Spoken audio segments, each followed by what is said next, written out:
What's up YouTube, MrLawMessy here, and today we're going to talk about a D2R change that some of you guys probably know and some of you might not, because a lot of you are questioning me as I'm playing through the game right now, and you're like, Mr. Llama, aren't you missing this?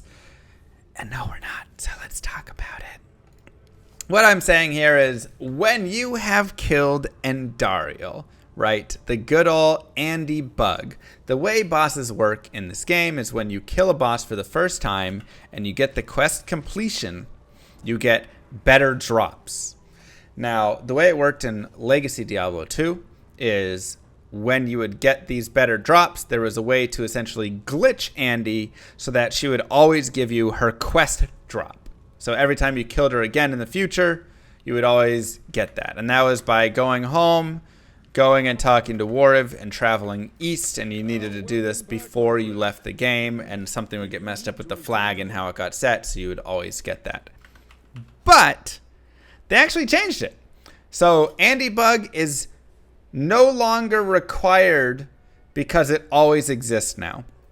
So they actually went in and they just said, all right, we're going to get rid of that whole thing where you have to go and specifically talk to Wariv before you leave the game. And some people thought there was other things you had to do. There's always confusion around what you had to do to get the quest drops. Instead, Andy just always has her quest drops regardless, no matter what. So going forward, you don't have to worry about any of that stuff. All you got to do is kill Andy and then just move forward and however you want to, and you're good to go.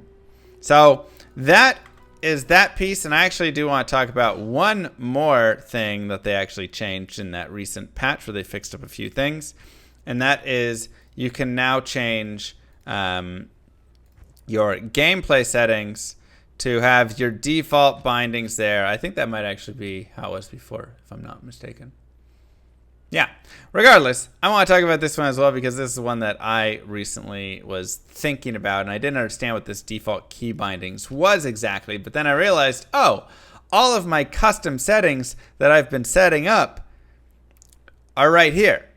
So I can change it right here, and now every time I create a character, if I create a new character, whatever it is, and then we go in, you'll see that automatically he has my settings instead of F1, F2, F3, F4, right? All of that. So the setting is set up, so it's right there. You can just adjust it to always use your default custom settings instead of it being stuck on Legacy or Resurrected or whatever it is, and you having to go in and change it every single time. So those are the two things. The main one I wanted to bring up was the Andy bug, and then I thought, while we're here and it's a short video, we can just toss this extra little information in. Hopefully that gives you guys a little bit more to work with, and you won't be freaking out or worrying about having to delete your character because you forgot to bug Andy or whatever it is. Don't forget to like and subscribe, YouTube. Thank you guys for watching.